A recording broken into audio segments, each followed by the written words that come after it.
Listo, muy bien, bienvenidos a la comunidad cristiana de transformación. Bienvenido hermano, bienvenido ustedes los de atrás, los de las gradas, bienvenidos.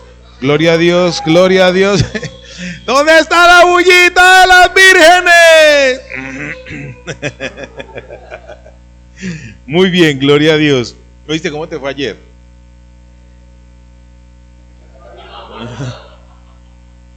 Bueno, muy bien, después nos cuenta.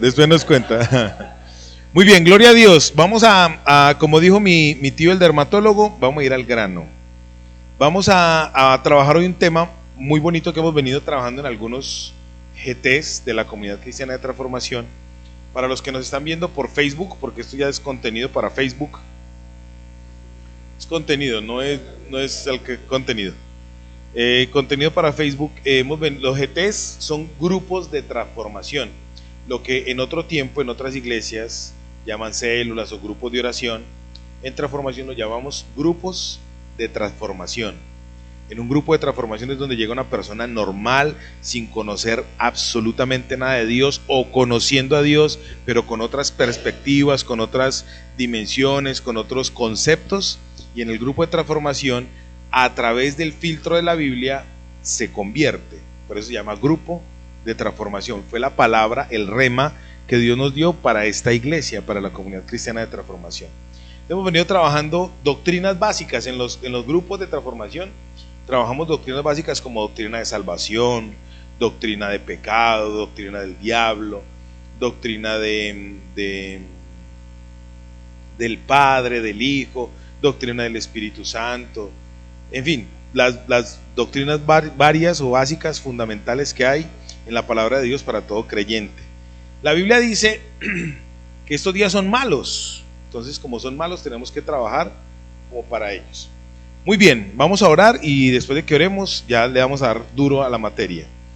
Padre misericordioso, en el nombre poderoso de Jesús de Nazaret, en esta noche, Señor, en este día, a esta hora, en este momento, nos presentamos delante de ti, para que por favor, Dios mío, tú te muevas con gran poder y gloria. Yo te ruego, Señor, que este tiempo en el cual vamos a exponer el mensaje de la palabra de Dios, ese mensaje surta el efecto salvador, renovador, transformador, regenerador que ella hace, Dios mío, que la palabra de Dios hace cuando toca el espíritu, el alma, el cuerpo de un ser humano, Dios mío. Yo te ruego que los que nos van a ver a través de esta grabación, los que van a ver este contenido, Señor, tu palabra, Señor, los toque, les llene, Dios mío, les dé una luz en medio de esta oscuridad tan grande en la cual está sumergida la tierra. Nosotros, Dios mío, el mundo está sumergido en una oscuridad muy profunda, pero que la bendita palabra de Dios, que como dice en el Salmo 119, es lámpara para nuestros pies y lumbrera para nuestro camino, ilumine el alma, ilumine el espíritu, ilumine la vida de cualquiera que la escuche, Señor. Te lo rogamos, Dios mío, en el nombre de Jesús, que ningún demonio, ninguna fuerza espiritual antagónica o contraria se pueda mover en nuestra vida, en nuestra familia, en nuestras finanzas, en esta iglesia, Señor. Proclamamos sobre esta congregación cielos abiertos y aires limpios, en el nombre glorioso, poderoso, dulce, majestuoso, absoluto de Cristo nuestro Señor y Salvador. Gracias, Dios mío, porque nosotros sabemos que tú nos escuchas y que estás presto, atento, como dice tu palabra en el Salmo 40, pacientemente esperé a Jehová y él me oyó y me respondió desde su monte santo. Gracias te damos en el nombre de Cristo nuestro Señor y Salvador, amén y amén. Muy bien, vamos a leer la Biblia en la primera epístola del apóstol San Pablo a los tesalonicenses. Dios me ha venido hablando mucho en esta epístola. Y hace como un mes larguito viene hablándome repetidito ahí. Y en estos días me ha dado mucho la tarea de volver a estudiar escatología. La escatología es la ciencia que estudia la profecía bíblica para eventos futuros, lo que va a ocurrir en un futuro no muy lejano. Entonces estoy leyendo el libro de Daniel, estoy leyendo el libro de Ezequiel, estoy leyendo el libro de Miqueas, estoy leyendo Apocalipsis. Estoy metido con la profecía bíblica para poder empezar a predicar acerca de los eventos por venir. Entonces vamos a trabajar Primera de Tesalonicenses capítulo 5, versos del 12 al 24. Como base teológica, vamos a leer el verso 23 y 24 y luego en el desarrollo del mensaje leemos los otros versos.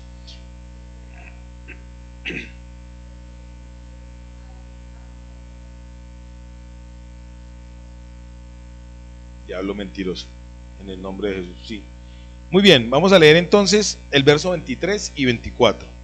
Dice: y el mismo Dios de paz os santifique por completo, y todo vuestro ser, espíritu, alma y cuerpo, sea guardado irreprensible para la venida de nuestro Señor Jesucristo. Fiel es el que os llama, el cual también lo hará. Eso me encanta. Muy bien, como esta es una de las doctrinas básicas y fundamentales de la Biblia, vamos a trabajar. Quiero contextualizar primero antes de empezar a desarrollar. Resulta que la epístola de San Pablo a los tesalonicenses, según Hechos 17, usted en su casita va a leer Hechos 17, del 1 al 9 creo que es, está en el libro de Hechos capítulo 17. Ustedes van a ver que Pablo fue allá y armó un desorden. Ese hombre por donde iba generaba desorden. Me gusta mucho eso que pasa porque cuando Cristo viene a la vida del ser humano, cuando Cristo llega a su vida, lo primero que él tiene que hacer es desordenarle su desorden. Porque si Cristo no le desordena su desorden, usted siempre va a seguir siendo el mismo pecador maldito, desordenado, que no sabe ni para dónde va. Muchas veces la gente dice, aquí lo han testificado algunos hermanos, lo que hace que yo estoy yendo a la iglesia, mi vida se desordenó. No, la vida estaba desordenada. Yo era un infeliz, lo que pasa es que ahora soy un infeliz que veo mi infelicidad, ¿cierto? Porque el Señor Jesús viene y cuadra la vida. Bueno, entonces el apóstol Pablo fue a Tesalónica. Él no fundó la iglesia de Tesalónica, pero el apóstol Pablo siempre a donde iba a visitar las iglesias, a hacer la obra misionera que él hacía, él establecía en la iglesia estructuras ministeriales. Ejemplo, él acomodaba ancianos, líderes, obispos. Por eso le escribe a Timoteo en 2 Timoteo capítulo 3, dice: si alguno anhela obispado, buena obra anhela, y habla de los requisitos del obispo. El apóstol Pablo establecía presbíteros, en griego presbúteros, él establecía pastores, él establecía ancianos, él establecía las jerarquías organizacionales de la iglesia, porque a través de esas jerarquías Dios se movía, y a través de la logística, ¿fue que dijiste? A través de la logística, pues Dios se mueve, porque Dios es un Dios de orden, Él organiza. Entonces resulta que en esas 2 semanas o 3 semanas aproximadamente que él estuvo en la iglesia de Tesalónica, él les estableció lo que hasta ese momento nunca se había establecido. Nunca antes se había establecido en la corriente naciente del camino, que así se llamaban anteriormente los primeros cristianos, nunca se había establecido hablar de la segunda venida del Señor Jesucristo tan directamente. Anteriormente era un misterio, era algo develado. Usted como lector de la misterio velado, era un misterio que estaba tapado, era un misterio, pero cuando viene el apóstol Pablo, Dios hace que eso sea develado. Eso fue un apocalipsis. La palabra apocalipsis en griego es quitar el velo, es revelar, es mostrar algo, es quitar el velo. Entonces el apóstol Pablo fue al hombre que Dios le dio la develación, valga la redundancia, de este misterio. Hasta ese momento ningún otro apóstol, ni Pedro, ni Pablo, ni Arrinto, ni José, ninguno de los apóstoles había percibido, había visto, había entendido y se le había mostrado lo que Pablo le... Pedro dice en el libro de los Hechos, dice que Pablo dice cosas que aún ni siquiera él mismo entiende. Pedro le dice eso a la iglesia. Ya podemos, listo, perfecto. Muy bien, entonces se demoró Pablo 2 semanas o 3 aproximadamente en la iglesia de Tesalónica organizando todo. Hasta ese momento nunca se había hablado acerca del arrebatamiento, del rapto. Por eso hay personas que dicen que hablar del rapto, y hombres de Dios, teólogos y gente que estudia la Biblia, dice que hablar del rapto es una mentira, que nunca va a pasar, que el rapto es una herejía, ¿cierto? Pero el apóstol Pablo dice, conozco un hombre que si en la carne, no sé, si en el espíritu, no sé, subió al tercer cielo. Pues Dios le dio ese privilegio. La vida cristiana es una vida de fe, la vida con Dios es una vida de fe. La fe también es un misterio porque no viene de nosotros. Cristo es el autor de la fe y Cristo es el consumador, el que enseña qué es la fe.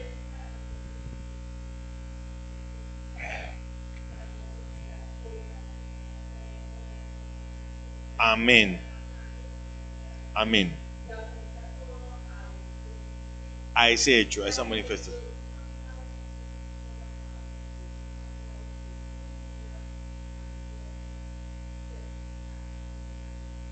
Amén. Muy bien. Listo. Entonces, por fe y para fe se revela el Señor Jesucristo. Hasta ese momento no se había hablado de otra cosa. Entonces, en ese momento de la historia, Dios le dice al apóstol Pablo que le enseñe, inspirado por Dios, obviamente, escribe las epístolas hacia los tesalonicenses y entonces empieza a escribirles: hermanos, no se desanimen, no se desesperen como la gente que no tiene esperanza por los que se están muriendo. No se preocupen, que la venida del Señor Jesucristo está pronta. En el capítulo 5, verso 1 dice: pero acerca de los tiempos y de las ocasiones, no tenéis necesidad, hermanos, que yo os escriba, porque Él fue y les habló personalmente acerca de la segunda venida del Señor. Los puso a motivarse, los puso a inspirarse, los puso a soñar con el regreso del Señor, con la parousia, la segunda venida del Señor Jesucristo. Entonces, al Él ponerlos a ellos a soñar, a motivarse, a inspirarse en esa época, en la segunda venida, todo lo que Dios estableció en toda la Biblia es para apartarnos, para santificarnos a nosotros, para que nosotros podamos ir allá de una manera diferente. Dios quiere que usted y yo seamos diferentes.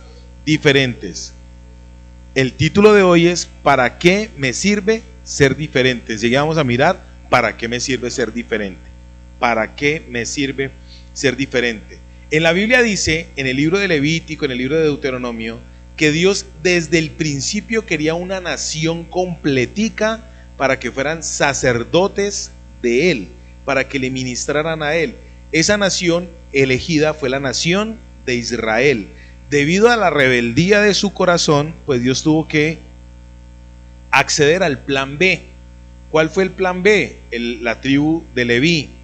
En el plan B, pues Dios también santificó a esa nación. Pero en Cristo, cuando viene el Señor Jesucristo y viene y marca el pacto eterno que es con Dios, el nuevo pacto, según 1 Corintios capítulo 11, versículos del 28 en adelante, cuando viene Cristo y sella el nuevo pacto que es en su sangre, resulta que ya no son solamente la nación de Israel, el pueblo de la tribu de Leví, los que son escogidos para ser sacerdotes, sino somos todos aquellos que creemos en Jesucristo.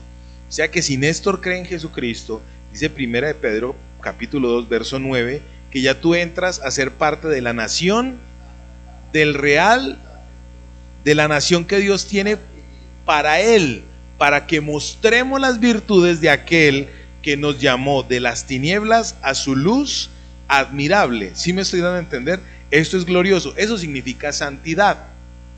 Entonces el texto, el mensaje de hoy se llama ¿para qué soy diferente? ¿Cierto? ¿Para qué se marca la diferencia? Entonces, en este orden de ideas, quiere decir que la santidad es algo que afecta mi vida, pero no solamente la afecta externamente, sino que la tiene que afectar en todo. Por eso dice en el verso 23 que leíamos: y el mismo Dios de paz os santifique por completo, y todo vuestro ser, espíritu, alma y cuerpo sea guardado irreprensible para la venida de nuestro Señor Jesucristo. Pablo en Tesalónica les enseñó la meta, el punto de llegada es el día que nosotros nos encontremos con Cristo en las nubes. Pablo le está diciendo, la síntesis, el resumen de la vida cristiana está en usted ser apartado para Dios. Apartado para Dios significa santidad. Y hoy quiero hablar acerca de lo que es la verdadera santidad.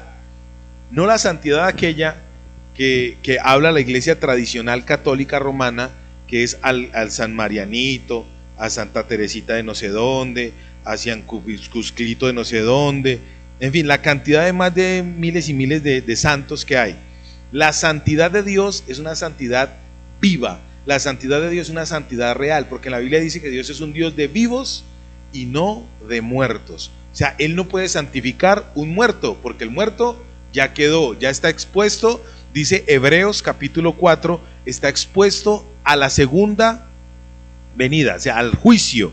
Dice, está establecido para los hombres que mueran una sola vez, y después de esto, el juicio. Ya la persona que se muere está establecida, dice la Biblia, que ya viene el juicio. Hay una separación de su espíritu, de su alma y de su cuerpo, esperando el juicio delante de Dios. Entonces hoy vamos a mirar acerca de esto, cómo hacer, qué hacer para poder santificarnos y ser diferentes. Entonces vamos a empezar a desarrollar el tema. Vamos a empezar a desarrollar el tema. Entonces por eso vamos a leer los versos del 12 al 24. Dice, os rogamos, hermanos, lo estamos leyendo ahí en la 1602 que aparece en la pantalla, ¿cierto? Dice, y os rogamos, hermanos, que reconozcáis a los que trabajan entre vosotros y os presiden en el Señor y os amonestan, que los tengáis en la mayor, tranquila mi amor, en la mayor estima, en amor por causa de su obra. Tened paz entre vosotros mismos. Os exhortamos pues, hermanos, que amonestéis a los que andan desordenadamente, que consoléis a... Ok, listo. Que consoléis a los de poco ánimo, que soportéis a los débiles, que seáis pacientes para con todos. Mirad que ninguno dé a otro mal por mal, antes seguid siempre lo bueno los unos para con los otros, para con todos. Estad siempre gozosos, orad sin cesar. En todo dad gracias, porque esta es la voluntad de Dios en Cristo Jesús para con vosotros. No apaguéis el espíritu, no menospreciéis las profecías. Probad todas las cosas, retened lo que es bueno. Absteneos de toda apariencia de mal, y el Dios de paz os santifique enteramente, y que todo vuestro espíritu y alma y cuerpo sean preservados irreprensibles para la venida de nuestro Señor Jesucristo. Fiel es el que os llama, el cual también lo hará. Muy bien. Les decía pues que hemos venido hablando, quedó claro lo de la introducción y el contexto, ¿no? La meta, ¿cuál es entonces? La meta es el cielo, llegar al cielo, encontrarnos con el Señor. Dice en el verso 17 de 15, perdón, 17 de primera a los Tesalonicenses. Luego nosotros, los que vivimos, los que hayamos quedado, seremos arrebatados juntamente con ellos en las nubes para recibir al Señor en el aire, y así estaremos siempre con el Señor. La meta es estar siempre ¿con quién? Con Cristo. Esa es la meta, estar siempre con el Señor. Muy bien. Ya en este orden de ideas quiero empezar a desarrollar por qué nosotros somos diferentes, qué hacer para ser diferentes y para qué sirve marcar la diferencia. Vamos a empezar primero con tratar de desarrollar para qué, no mentiras, el origen de la diferencia. ¿De dónde viene el origen de la diferencia? O sea, usted quiere ser diferente en la vida.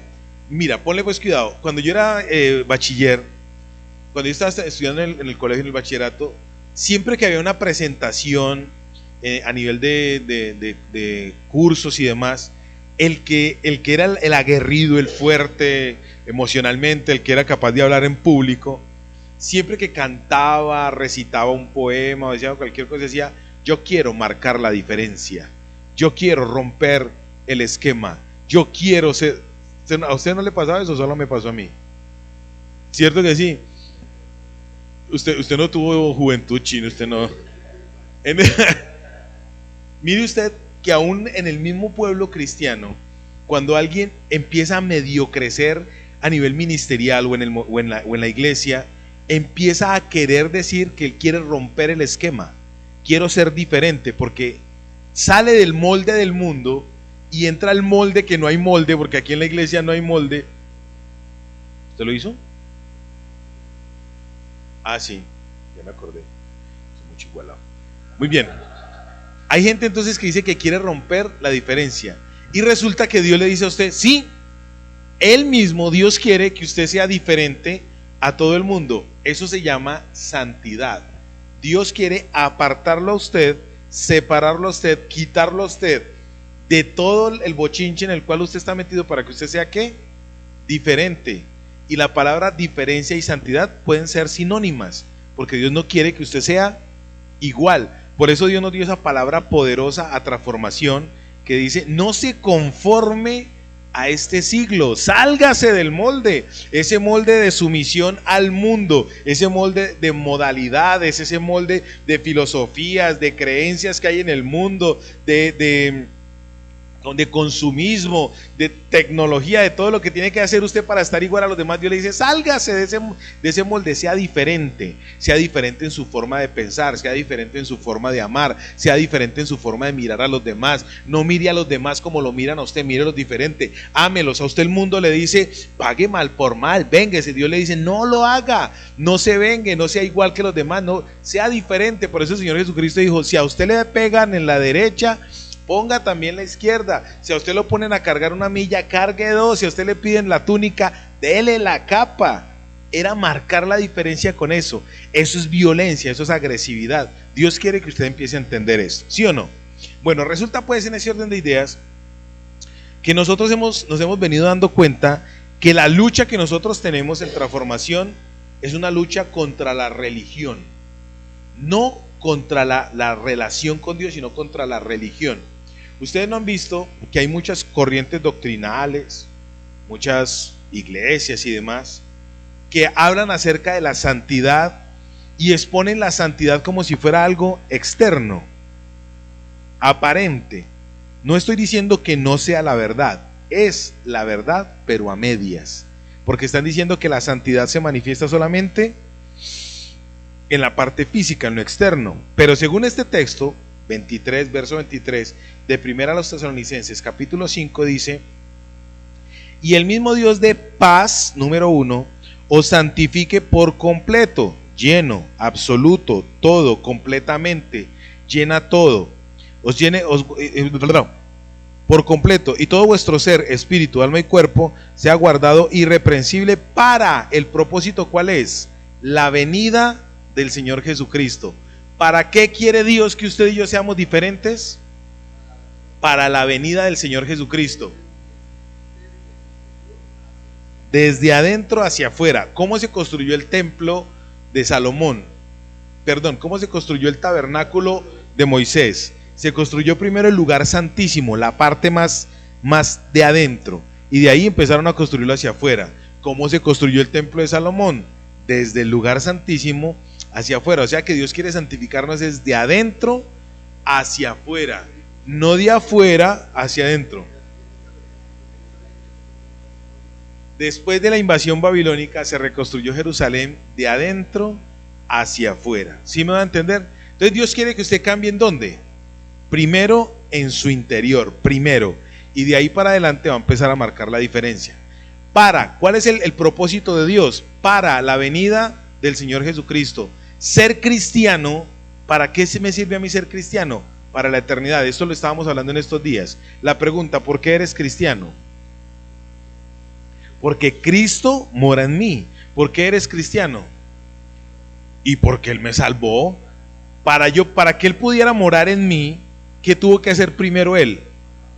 Él me amó, Él me redimió, Él me limpió. Para Él poder morar en mí, dentro de mí, tuvo que haber primero hecho un proceso. Cuando en este texto, Primera de Tesalonicenses 5, 23 dice: y el mismo Dios de paz os santifique, quiere decir que la paz, ¿de dónde proviene? De Dios. Número 1, la paz proviene de Dios. Número 2, la santificación, ¿de dónde proviene? Yo no puedo ser santo por mí mismo, yo necesito que la santidad de Dios llegue venga a mi vida y me santifique. Entonces santificarme es hacerme a un lado. Voy a colocar el ejemplo de lo que es santidad. Santidad es apartado con y para un propósito. Voy a ser más explícito. Hay dos vestidos. Hay un vestido normal para una mujer y un vestido de novia. Los dos cumplen la misma función, pero el vestido de novia tiene un propósito específico para una ocasión específica, para un día específico, para un evento específico.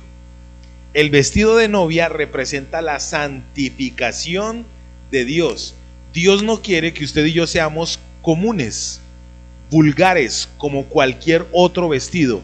Él quiere para todos que se lo pueden prestar. El vestido de novia es para una persona, para un evento específico. Asimismo, es la santidad. Dios quiere que usted y yo nos separemos para Él, vivamos para Él, nos concentremos solamente en Él, por Él y para Él. Hasta ahí me estoy dando a entender. Muy bien, resulta que Dios me santificó, y Él me santificó. Primero me dio de su paz, la paz, y el mismo Dios de paz os santifique. Primero me dio de su paz, luego Él me da de su santidad. ¿Cuál es el propósito de la santidad? Quitarme la culpa. Dios lo primero que hace con usted y conmigo es darnos paz, santificarnos y quitarnos la culpa. La palabra aquí, irreprensible, quiere decir sin culpa. Como Dios quiere que usted y yo seamos diferentes, Él no quiere que usted y yo vivamos como vive todo el mundo. ¿Cómo vive todo el mundo? Mira, si tú le preguntas a un tipo religioso o a una tipa religiosa, son horribles, ¿cierto? Bueno, le preguntas a un hombre religioso o a una mujer religiosa, para que no suene tan despectivo, a un tipo y una tipa religiosos, ellos van a ir a prenderle velitas a Dios, a sus dioses, a sus vírgenes, a sus santos. ¿Por qué? A sus baales. ¿Por qué se las van a prender? Porque se sienten culpables. Uno no va a prenderle una velita a un santo para decirle, uy, como me siento de libre, Virgen Santísima. No. Ayúdeme, mire, uy. Siempre que usted iba y le pedía, la gente religiosa que iba y le pedía a las benditas ánimas, era porque estaban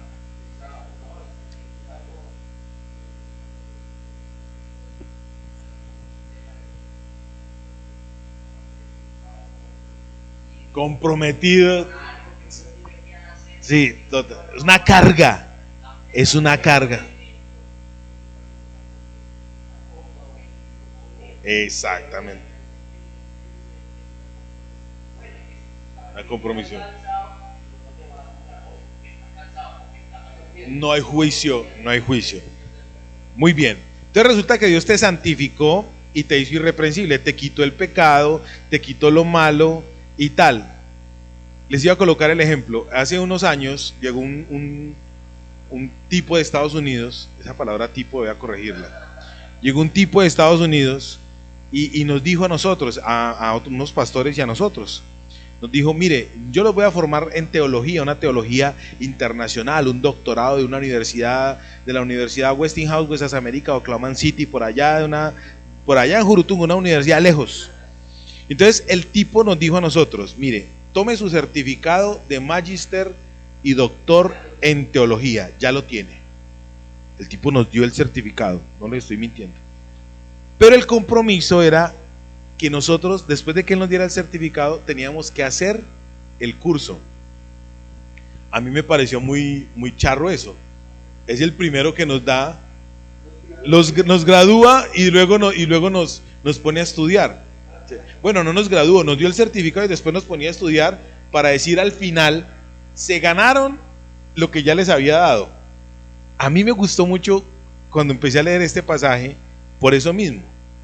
Dios a ti te da el certificado de santo, te da el certificado de pacificador, te da el certificado de irreprensible y después te enseña a cómo debes practicar esos aspectos. Y eso está aquí en este pasaje. ¿Cómo lo vamos a hacer? Hoy les voy a enseñar la Biblia, a leer la Biblia como me dijo una vez un satánico, al revés. Vamos a leer del verso 23 hacia arriba. No lo vamos a leer normalmente como usted y yo lo leemos. Del verso 23 en adelante, porque vamos a concluir con el 24. Si la leyéramos normalmente, leeríamos en el verso 12 de la siguiente manera: Os rogamos, hermanos, que reconozcáis a los que trabajan entre vosotros y os presiden en el Señor y os amonestan. Verso 13. Y que los tengáis en mucha estima y amor por causa de su obra. Tened paz entre vosotros. Si usted lee este pasaje así a simple vista, ahí mismo van a decir: ah, claro, es que ya le está diciendo a los pastores, le está defendiendo a los pastores, es que es pastor, entonces está defendiendo a los pastores. Ay, claro, ya le está enseñando a la gentecita, los está manipulando para que esta gentecita entonces se desborde con los pastores. Si usted lo lee a primera vista, así suena, ¿sí o no? Pero resulta que Dios te dice: yo quiero santificarte, yo quiero darte paz, yo quiero hacerte irreprensible, sin culpa. La Biblia dice en muchos textos que cuando usted y yo criticamos a cualquier líder, a cualquier pastor, a cualquier hermano, estamos atentando contra el ungido de Jehová, porque todos somos ungidos de parte de Dios. Isaías 61 dice, si tú lo lees, dice: el Espíritu de Jehová el Señor está sobre mí por cuanto me ha ungido Jehová. Él no dice: el Espíritu de Jehová está sobre Johnny por cuanto lo ha ungido a él, y no, es sobre quién. Entonces, ¿usted es ungido de Dios? Sí. La palabra ungido es sumergido o untado con. Cuando usted, Dios lo unge, lo llena, lo cubre absolutamente del Espíritu. Y cuando Él lo llena absoluta y completamente del Espíritu, usted entonces está sumergido en lo de Dios. Eso se llama santidad. ¿Sí ven que es diferente el concepto de santidad de la Biblia al concepto de santidad religioso? El concepto de santidad religioso te dice a ti: es que tú tienes que vestirte de una manera, es que tú tienes que hablar de una manera. Entonces están trabajando la primera parte. ¿Cuál es la primera parte? El físico. Y entonces están diciendo: yo soy santo por mis propias fuerzas. ¿Cuánta gente vive frustrada? Porque creen que son santos en sus propias fuerzas. Entonces cuando se defraudan ellos mismos, cuando se desilusionan ellos mismos, entonces siempre hay una reprensión. Entonces la gente se frustra. Dime, reina. Sí, ungido es lleno, sumergido, untado completamente. Cuando en la antigüedad voy a hacer la claridad, en la antigüedad, en el pueblo oriental, en el principio bíblico, los que ungían eran los profetas. Entonces ungían a un rey, o sea, cogían a una persona y lo separaban del pueblo. El ejemplo claro está con Samuel.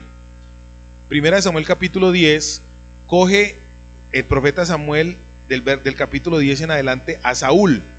Dice: Saúl era como cualquiera del pueblo de Israel. Bueno, físicamente era más alto, dice de hombros para arriba era más alto, pero era alguien común, y Dios lo cogió y lo hizo diferente. ¿Por qué? Porque en medio de lo que él era, una persona cotidiana, acomplejada, porque no era sino grande, era un poco grande, era acomplejado y demás. Entonces cuando Dios lo coge a través del profeta, lo separa y lo mete en un grupo de profetas, y dice: vino el Espíritu de Jehová sobre Saúl y lo mudó en otro hombre, y profetizaba con los profetas. Lo hizo diferente. Él lo cogió y lo hizo diferente. Resulta que en esa época Dios, a través de los profetas, cogía una redoma. Una redoma era un balde, una medida grande de aceite, y no cogían como ahora que cogen con aceitico aquí en las iglesias, un visaje ahí por la señal de la Santa Cruz. No, en ese tiempo, que cogían un balde de aceite y a la persona se lo echaban. No era barato, era aceite de puras olivas. Bueno, en estos días vamos a predicar acerca de lo que es la verdadera unción y el proceso de la unción y todo eso. Vaciaban el balde sobre esa persona y lo llenaban absolutamente todo. Salmo 133 dice que es como el buen óleo, aceite, que baja sobre las barbas de Aarón, del sacerdote, hasta sus vestiduras. O sea, lo cubría completamente. Unción es cubrir completamente, untar, navegar.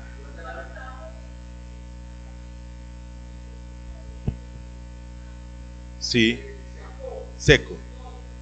No es el seco, es el mojado. Ajá. Ese. Sí. Vapor. Ah, sí que se agita uno para respirar. Es mojado con eucalipto. Ah, bueno. Sí, sí.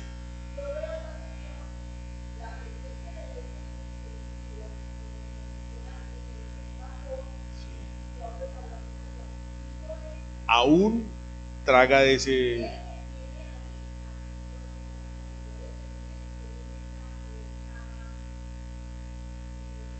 espacio. Ajá. Sí, ese vapor. Amén. Amén. Así, ese gráfico está genial. La unción de Dios es como un turco, un sauna. Usted está absolutamente sumergido en eso. Y si usted abre la boca, pues va a tragar, aspirar de ese vapor que hay ahí.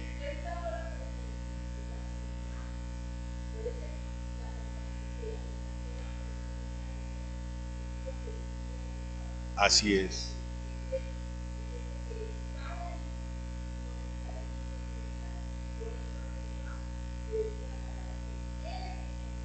Amén. Él es el que me santifica, Él es el que me aparta, Él es el que me unta, Él es el que me sumerge.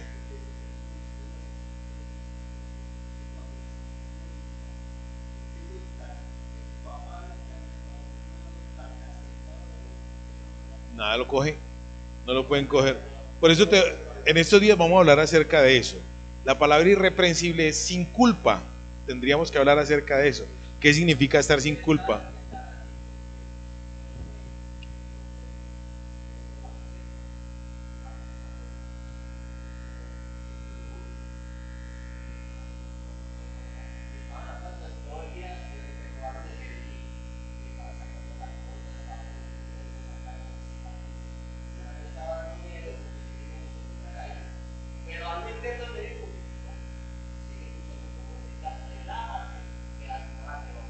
Amén.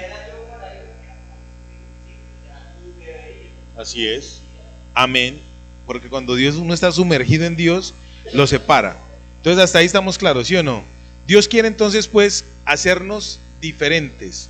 Ungir, untar. ¿Por qué nos estamos hablando de ungir, untar? Ah, sí, la persona que es santificada entonces está completamente separada, diferente. Cuando Dios te separa, Él no solamente te separa el cuerpo, te separa todo. Estábamos hablando de que las personas que creen que la santidad se manifiesta externamente es algo parcial. Entonces están santos parcialmente, pero viven absolutamente frustrados, completamente reprimidos, porque es algo externo. Pero cuando usted es sin culpa, por eso dice, y el mismo Dios de paz os santifique, todo vuestro ser sea guardado irreprensible, sin culpa, ¿cómo va a vivir usted y yo? Libre. La diferencia es diferente, es totalmente diferente. Sí, muchachos, el religioso vive perseguido porque todavía tiene la imagen del dios Zeus, el dios castigador. Ay, ya cometí un error. Ay, hoy no me puse el disfraz de santidad. Él mismo es el que se quiere diferenciar. Él mismo es el que se quiere diferenciar. Mientras que el que es santo, el santificado por Dios, el que es separado, es diferente en su forma de ser. Mira, hay gente que me mira a mí y dicen, ese gordo como es de sensacional.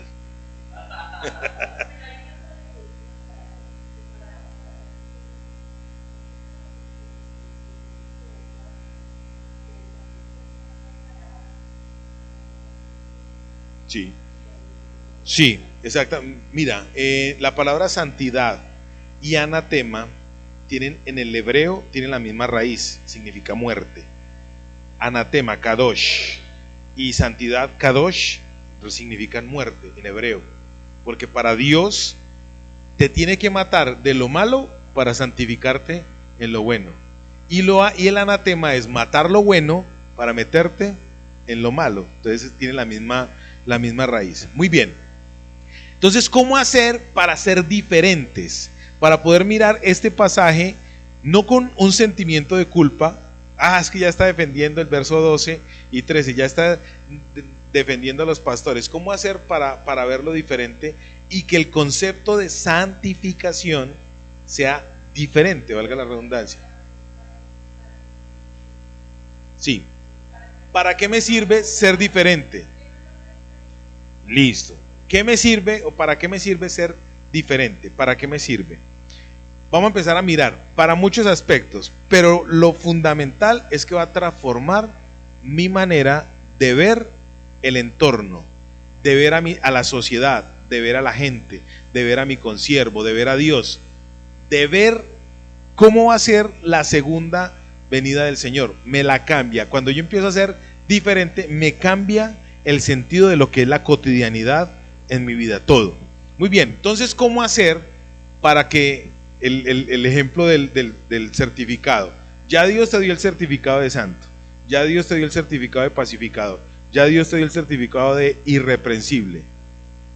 El propósito de ese certificado es la segunda venida, para que cuando Él venga yo pueda entrar con el certificado. Y suena herético, parce. Suena herético. Si ya aquí tengo mi carnet de santificado. Suena herético decir eso. Cuando dice en el verso 17 de primera a los Tesalonicenses 4, estaré con el Señor siempre. Pues obviamente Dios no va a necesitar un certificado, pero Él me lo da. Él me lo da porque Él me separó. Entonces, ¿qué hacer y cómo hacer y para qué me sirve ser diferente? Claro, Él dice que Él es mi sello, Él es la zarra. Lo que pasa es que como a veces se enseña de que la salvación no es por obras, yo no tengo que hacer nada, el santo religioso tiene que hacer obras. El santo religioso tiene que hacer, le es necesario hacer obras para creer que se acerca a Dios. Para sentirse certificado, el santo religioso tiene que hacer obras, mientras que el que es santificado por Dios, el sello lo persigue. El sello lo persigue para donde. La certificación es el Espíritu de Dios, porque Él es el que me sella a mí. Muy bien. ¿Cómo empezar a mirar en perspectiva el verso 12 y 13? Sanar las relaciones ahí. Dice, y el mismo Dios en el verso 23, de paz os santifique. ¿Cómo voy a ver o cómo voy a empezar yo a vivir la santidad de Dios? ¿Cómo ser diferente? ¿Cómo ser diferente? Número 1, ¿cómo ser diferente? Y número 2, ¿para qué ser diferente? Número 1, verso 22, dice, ¿cómo ser diferente? Absteneos de toda especie de mal.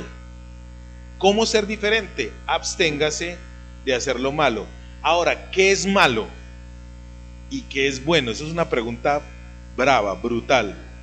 Sí, no, si usted pregunta, no, y es verdad. Mira, el Dios me ha permitido viajar a otros países a predicar. Y hay cosas que en otro país es pecado y para nosotros no es pecado.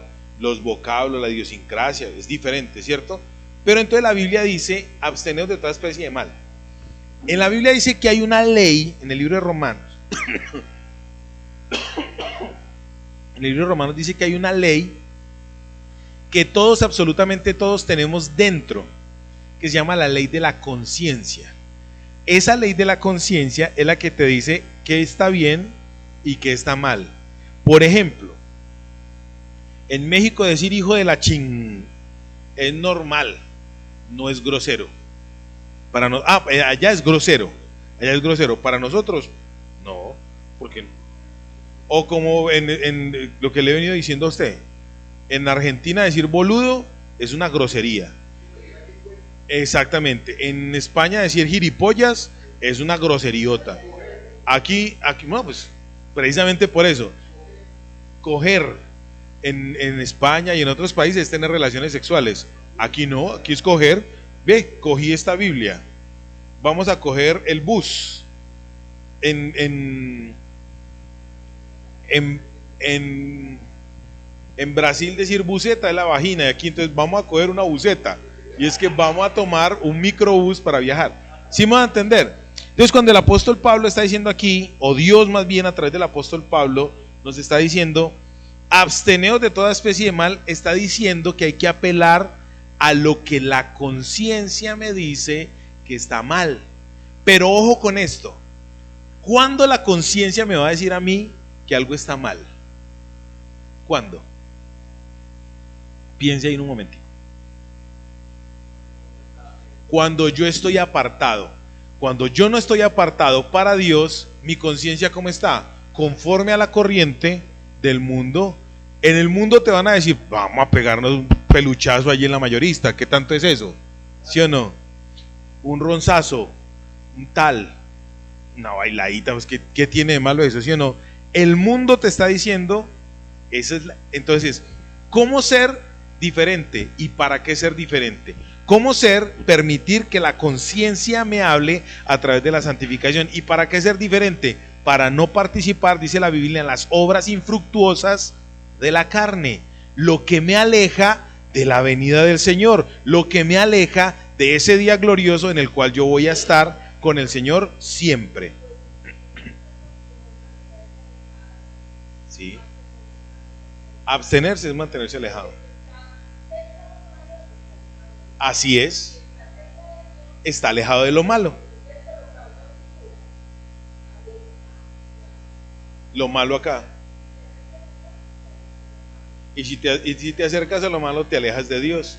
Entonces, el que se abstiene de mal, se acerca a Dios. Y el que practica lo malo, se aleja de Dios. Por eso Santiago dice, no os engañéis, Dios no puede ser burlado.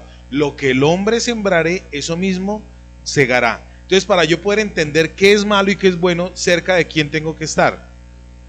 O sea que el diablo, Thanos tenía razón. O sea que el diablo tenía razón cuando le dijo a Adán y Eva que cuando comieran del fruto iban a ser como Dios, conociendo el bien y el mal. Una cosa loca, ¿sí o no? El malo cree que lo que hace está bien, es normal. El malo, no, pues qué bueno. Soy soltero, porque soltero no tengo compromiso.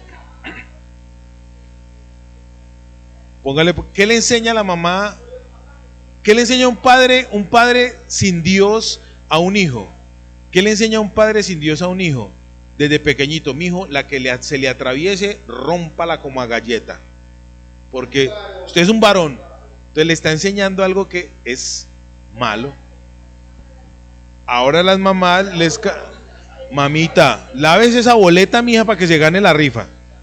Lávese esa boleta. Bueno, sáquele plata. El sugar daddy. Ahora a las niñas se les está enseñando que quieren un sugar daddy. Están normalizando lo malo. Están normalizando lo malo. A mí me gustan señores, me gustan mayores, de esos que llaman señores. Mami. Están normalizando lo malo. Entonces, ¿para qué ser diferente? ¿Cómo ser diferente?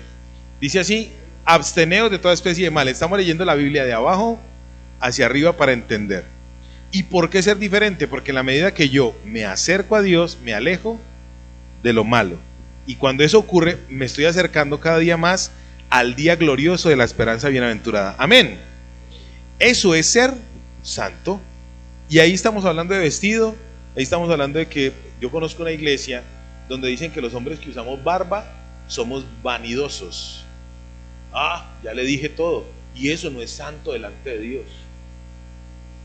Unos que porque no se pueden hacer, y otros que porque sí, en fin. Sí, sin dejarse crecer el pelo. Parce, Elías, ¿qué vamos a hacer con Eliseo? Que era calvo. ¿Qué vamos a hacer? Listo. Bueno, muy bien. ¿Cómo ser diferente y para qué ser diferente? En el verso 21 dice: examinadlo todo, retened lo bueno. Para usted poder ser diferente y ser santo y vivir con su certificado de santidad, usted tiene que aprender ¿a qué? A mirarlo todo. O sea, cuando dice examinarlo todo es probarlo, pasarlo por un quiz. ¿Quién recuerda esa frase maravillosa del pastor Edgar de trigonometría, de álgebra? Saquen una hojita que vamos a hacer un quiz. Eso es horrible, ¿sí o no? Cuando dice aquí examinadlo todo, es hágale un quiz, hágale una previa, un examen a todo. Cuando usted empieza desde la santidad que proviene de Dios y hay algo que usted está viendo que no le produce paz, absténgase de eso porque es malo.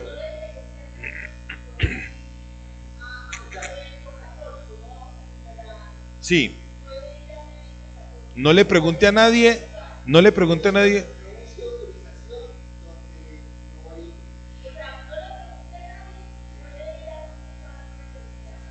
Una vez nos preguntó una señora X en un grupo, en un GT, y nos dijo, ¿puedo ir a consultarle a una adivina que me muestre quién le robó algo a un familiar?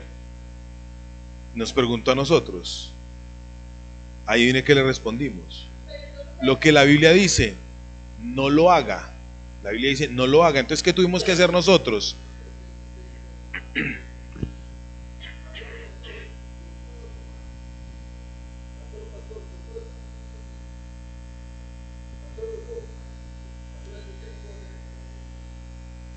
Bueno, es diferente. El concepto es diferente. ¿Por qué? De probar, de examinar. Entonces colocamos el ejemplo de esta.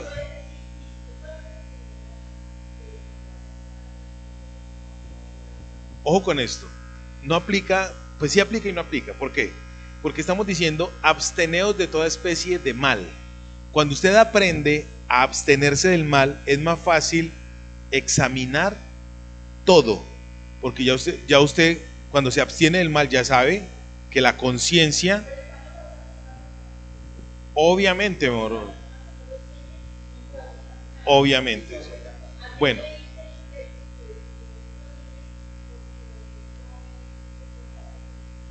con demonios, obviamente. Bueno, quiero hacer la claridad. El mensaje que estamos compartiendo hoy es para creyentes, porque ¿cuál es la finalidad? Y dijimos desde el principio, la eternidad, mirar a Jesucristo. Entonces, ¿por qué ser diferente y para qué ser diferente? Ser diferente del mundo, aquí están los motivos. ¿Y para qué? Para poderme acercar más a Dios. Ahora, el que no conoce a Dios, le animamos, le invitamos a que empiece a practicar estas verdades y entonces va a poder acercarse más fácil al reino de Dios, porque no es por su fuerza, no es por mi fuerza, sino porque es Dios el que se acerca. Muy bien, en la Biblia dice, ni los borrachos, ni los adúlteros, ni los mentirosos, ni los fornicarios entrarán al reino de los cielos. Esas personas no han sido santificadas. Es así de sencillo. El que es santo por Dios, el que es santificado por Dios, pues no va a practicar eso, sino que se va a abstener de todo ese tipo de maldades. Hasta ahí estamos bien. Dice, examínelo todo, o sea, pruébelo todo, pruébelo todo. Yo creo que este tema nos va a tocar dejarlo para dentro de 8 días. Pruébelo todo y retenga lo bueno. Si a usted alguien viene y le habla mal de Johnny, pues no hable mal de Johnny. Ya usted aprendió que la persona que le habló mal de Johnny, de cualquiera, puede hablar mal de usted, puede hablar mal del que sea. ¿Qué bueno va a retener de esa conversación? Que conoció quién es esa persona. Entonces, aprender a retener lo bueno. Solamente un ejemplo. Muy bien, otro principio. No menospreciéis las profecías. Para entender un poquitico más este verso, váyase conmigo para Primera de Pedro.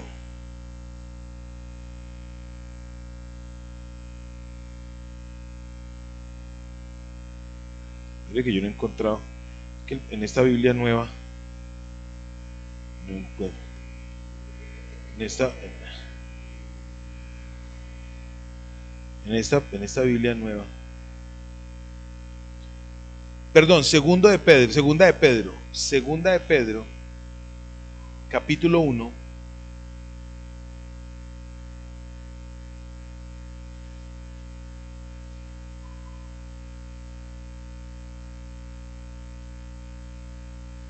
Verso 19 en adelante. Segunda de Pedro, verso 19 en adelante dice: tenemos también la palabra profética más segura, a la cual hacéis bien en estar atentos como a una antorcha que alumbra en lugar oscuro, hasta que el día esclarezca y el lucero de la mañana salga en vuestros corazones.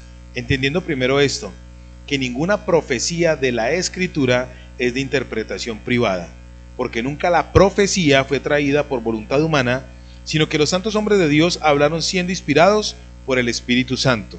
Cuando Pablo está diciendo no menosprecien la profecía, está hablando de la Biblia, toda la enseñanza bíblica, todo el paquete completo de la Biblia, todo el paquete completo de la Biblia.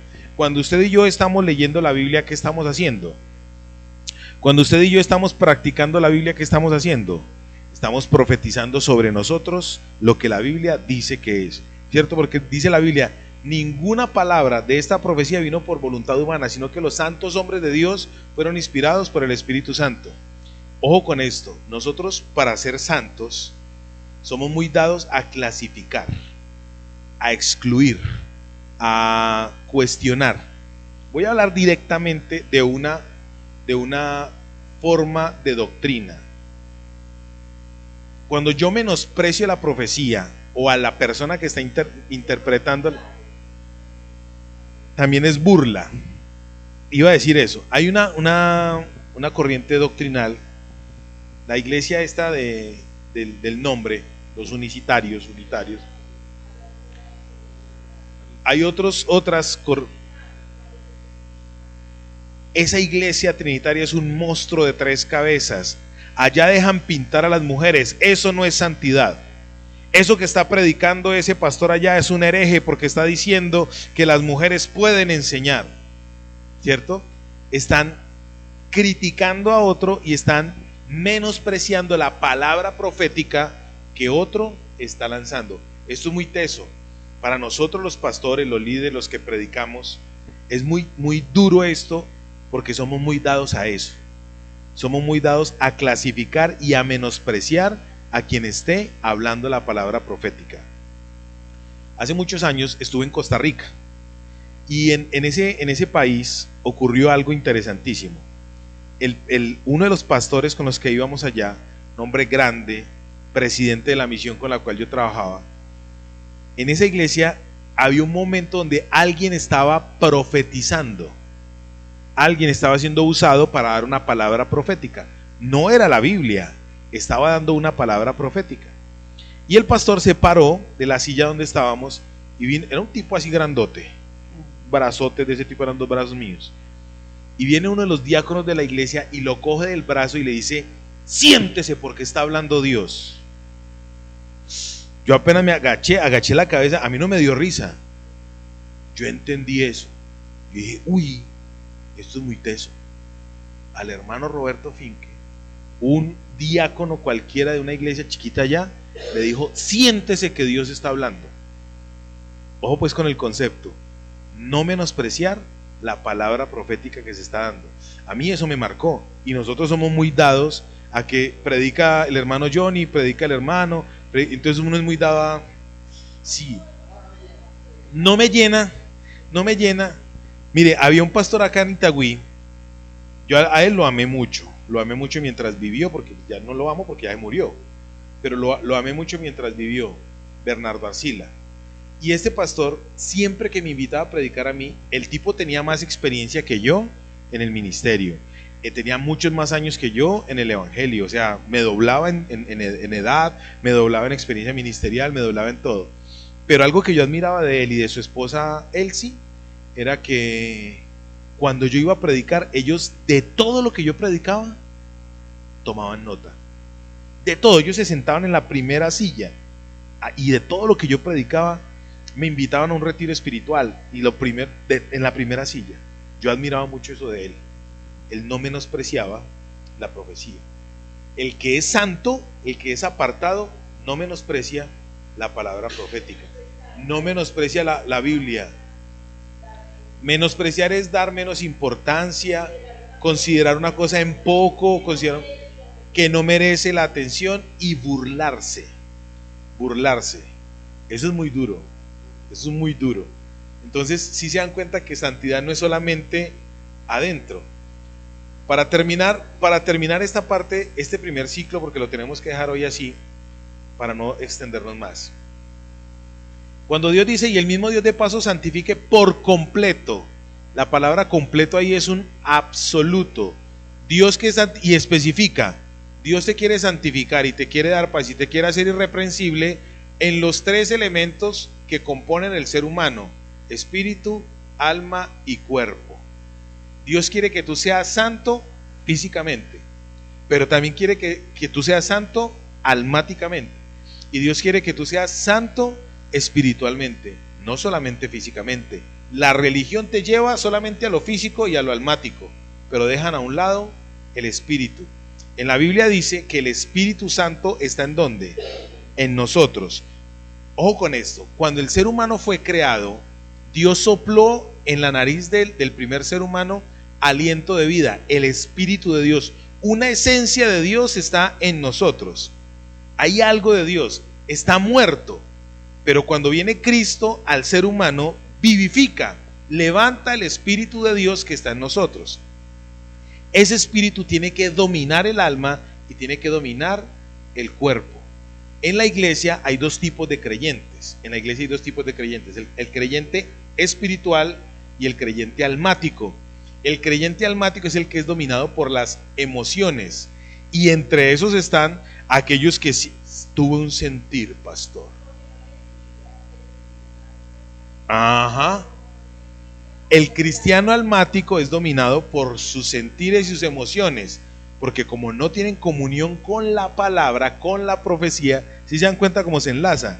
Si tú no tienes en poco la Biblia, la profecía, si no menosprecias la profecía, si la lees, si le das el valor y el honor que ella tiene, entonces tu espíritu, ¿cómo va a estar? Vivificado. ¿Y cómo vas a pensar tú espiritualmente? No vas a pensar emocionalmente, sino que vas a pensar espiritualmente. Eso es santidad. El alma tiene que sujetarse al espíritu y la carne se tiene que sujetar al resultado que haya en la predominancia. Si domina el espíritu, la carne, ¿cómo va a estar?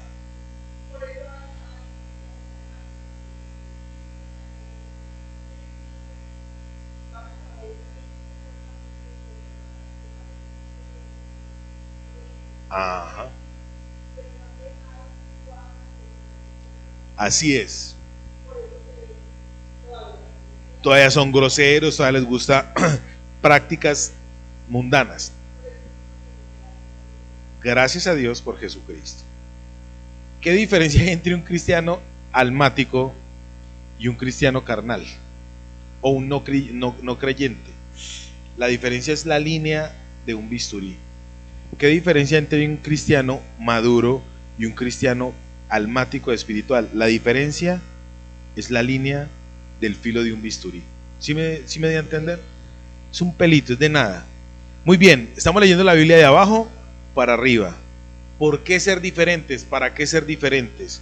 Dentro de 8 días, con la ayuda del Rey, vamos a seguir con este estudio y vamos a resultar terminando entendiendo cuando Dios nos dice a través de la Biblia que honremos a los que nos amonestan en el Señor.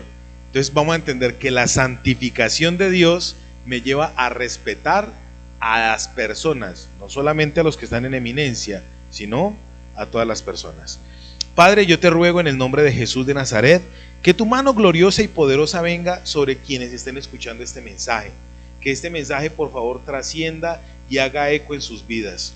Señor, que confronte la aparente santidad que nosotros manejamos, una santidad solamente de obras, externa, visible, pero que en el corazón, Dios mío, estamos llenos de maldad, en el corazón estamos llenos de menosprecio, en el corazón estamos llenos, Dios de los cielos, de falta de perdón, de falta de amor, de falta de aceptación.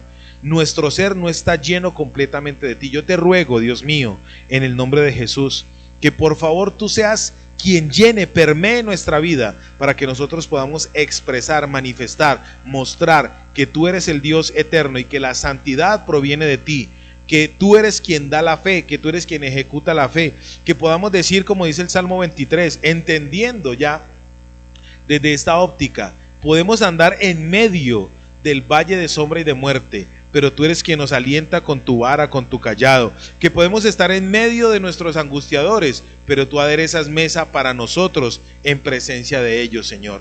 Gracias, Dios mío, porque la santidad me ayuda a abstenerme de toda especie de mal, de todo acto carnal, de todo acto mentiroso y aún diabólico, Dios mío, en el nombre de Jesús. A ti, Señor, atribuimos la gloria, la honra y la alabanza en Cristo nuestro Señor y Salvador. Amén y amén. Muy bien, un saludo para todos, bendiciones y que conste que nos vimos.